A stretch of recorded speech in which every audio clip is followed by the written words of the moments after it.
অবশেষে দেশ থেকে পালিয়ে গেছেন ওবায়দুল কাদের, আসাদুজ্জামান খান কামাল, আলী আরাফাত, মাইনুল হাসান খান নিখিল, পুলিশের বড় কর্তা হিসেবে খ্যাত মনিরুল ইসলাম, বিপ্লব কুমার সরকার সহ ১ ডজন সাবেক মন্ত্রী, প্রতিমন্ত্রী, উপমন্ত্রী, আমলা ও পুলিশের ঊর্ধ্বতন কর্মকর্তা।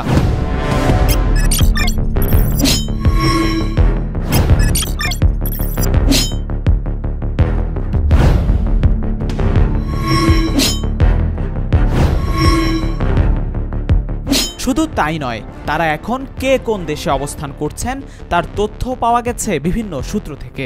একটি সূত্র থেকে জানা গেছে আওয়ামী লীগের সাধারণ সম্পাদক ও সাবেক মন্ত্রী ওবায়দুল কাদের ভারত হয়ে এখন দুবাই অবস্থান করছেন। বিতর্কিত এই মন্ত্রী দীর্ঘদিন সীমান্তবর্তী এলাকায় ভুল বদল করে গা ঢাকা দিয়েছিলেন।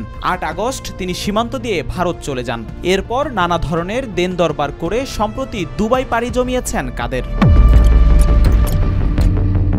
৫ আগস্টের পরপরই সপরিবারে সিঙ্গাপুর চলে যান সাবেক মন্ত্রী আহম মোস্তফা কামাল এবং তার মেয়ে নাফিসা কামাল। সরকার পতনের আগেই ৩ আগস্ট সিঙ্গাপুর চলে যান সাবেক মেয়র ফজলে নূর তাপস।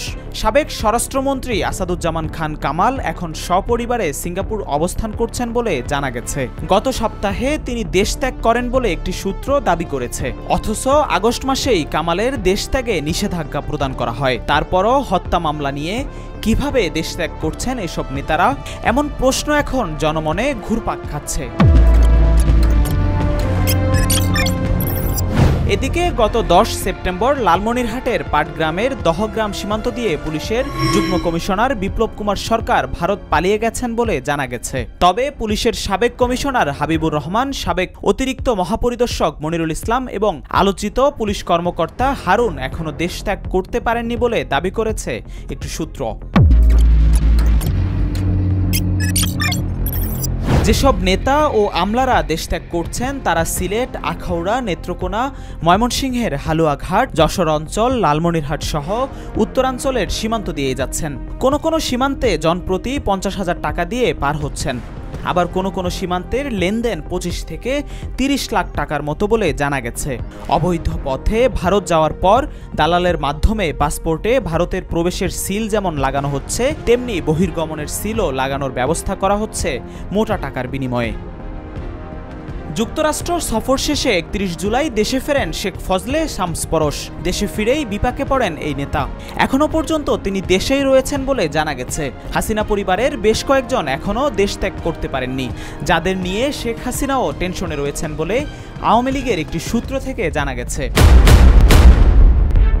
তাদের মধ্যে রয়েছেন শেখ ফজলুল করিম সেলিম, শেখ হেলাল উদ্দিন, শেখ তন্ময়, শেখ সালাউদ্দিন জুয়েল, সাদিক আবদুল্লাহ সহ বেশ কয়েকজন।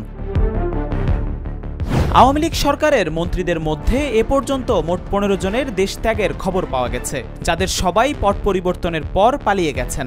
আন্দোলন চলাকালে দেশত্যাগ করেন মন্ত্রী পদমর্যাদার আরও ১৩ জন। বিভিন্ন অঙ্গ সংগঠনের নেতাদের মধ্যে ২৭ জনের পালিয়ে যাওয়ার খবর পাওয়া গেছে। তবে পালিয়ে যাওয়াদের সংখ্যা আরও কয়েক গুণ বেশি বলে দাবি করছে বিভিন্ন সূত্র। দেশত্যাগী নেতাদের শতভাগই অবৈধ পথে পাড়ি দিচ্ছেন বলে ইমিগ্রেশনের নথিতে তাদের কোনো নাম নেই।